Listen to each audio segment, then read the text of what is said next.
Hello, everyone. Welcome to today's lecture on the structure of Earth. And this is one of my favorite physical geography topics to discuss, and the topic that got me hooked on geography. So let me share my screen with you. Okay, excellent. There we go. So, despite our technological advances, humans have barely scratched the Earth's surface, literally. The deepest hole ever drilled was a borehole in Russia, and it reached just 12.2 kilometers deep. That's less than 1,000th of Earth's radius. So, how do we know what's inside our planet? The answer lies in seismology, the study of shock waves. When earthquakes or human-made explosions generate seismic waves, scientists analyze how these waves change as they travel through different materials inside Earth. It's like having a planetary MRI. But I want to emphasize this. Our knowledge is incomplete. We've never directly observed most of Earth's interior. What we know comes from indirect evidence and scientific models. So, Earth has a very hot interior. As we descend into Earth, both temperature and pressure increase dramatically. At the center, temperatures reach approximately 5,500 degrees Celsius. That's 10,000 degrees Fahrenheit, similar to the surface of the sun. Now, this heat comes primarily from the radioactive decay of elements like uranium, thorium, and potassium. Based on scientific data, scientists have deduced that Earth has a layered structure consisting of four main regions: the crust, the mantle, the outer core, and the inner core. Each have different compositions and different densities. So we're going to get into those. All right. So the first one is the crust. Okay. And this is where we live, what we are most familiar with and what we know most about. So this outermost solid layer makes up less than 1% of Earth's volume. Yet, again, it's where all of human history has occurred. The crust varies significantly in thickness. The continental crust, where our continents are, average about 35 to 40 kilometers thick, while oceanic crust, the crust that is under an ocean, is much thinner, just about 5 to 10 kilometers. Now, for perspective, if Earth were an apple, the crust would be thinner than the apple's skin. Okay, so consider Mount Everest and the Mariana Trench, both the highest and the lowest places on Earth in elevation. Even these extreme features exist entirely within the crust, barely scratching the surface of our planet. Now, at the bottom of this crust is the Mohorovičić discontinuity, or for short, we just call it MOHO.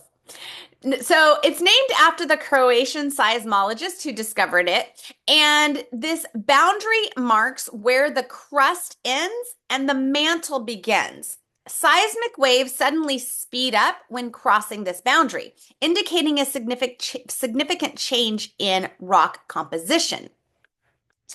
So that brings us to the mantle.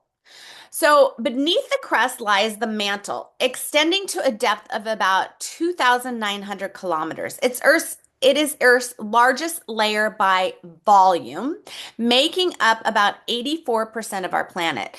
The mantle is divided into three zones, and understanding these zones revolutionized our understanding of how Earth works.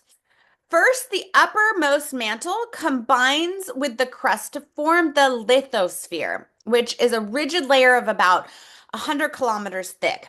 Think of it as Earth's shell. Now, below that lies the asthenosphere, a fascinating zone where rock is so hot that it behaves like plastic. It's not quite liquid, but it's able to flow very slowly. Imagine an extremely thick honey or tar, and this zone is crucial because it allows the plates to move, which we'll talk about in another lecture or chapter.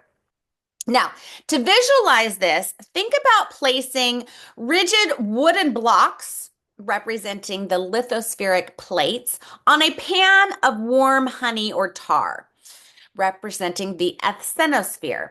The blocks can slide around on the honey just as Earth's plates move on the asthenosphere. Moving to Earth's core. At the center lies the inner and outer cores. The outer core is a swirling sea of liquid metal, primarily iron and nickel, extending from about 2,900 to about 5,150 kilometers deep. You're not going to need to know these numbers exactly. This liquid metal layer is responsible for generating Earth's magnetic field through a process called geodynamo. As Earth rotates, the movement of molten metal creates electric currents that produce our magnetic field, essentially turning our planet into a giant electromagnet. So this magnetic field is constantly changing. The north magnetic pole migrates about 55 to 60 kilometers every year. And throughout Earth's history, the magnetic field has weakened and even reversed completely at intervals of hundreds of thousands of years. Now, at the very center, from about 5,150 to about 6,370 kilometers deep, this is the inner core. It's a solid ball of mostly iron and nickel. Despite extreme temperatures, the enormous pressure keeps this metal solid. Okay, so next is our understanding, we're going to talk about plate tectonics. Now, our understanding of Earth's structure fundamentally changed with the development of plate tectonic theory. This revolutionary idea started with continental drift, the observation that continents seem to fit together like puzzle pieces. In the 1960s, this evolved into plate tectonics, which explains that Earth's lithosphere is broken into large plates that move over the asthenosphere. These movements explain Earth's earthquakes, volcanic activity, mountain building, and even the distribution of fossils. For example, the Himalayan mountains have formed when the Indian plate collided with the Eurasian plate, pushing land upward. The Pacific Ring of Fire marks the boundary where oceanic plates are subducting under continental plates, creating volcanoes and earthquakes. We're going to dive into that topic at a later chapter in the in the next chapter.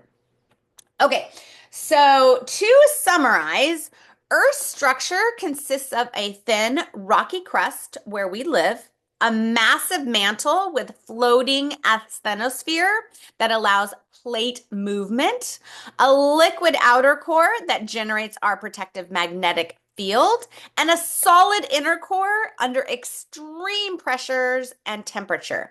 This layered structure makes Earth unique in our solar system and creates the conditions necessary for life as we know it.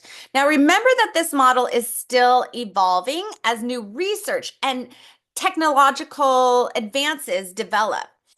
Okay, so I will see you in the next video.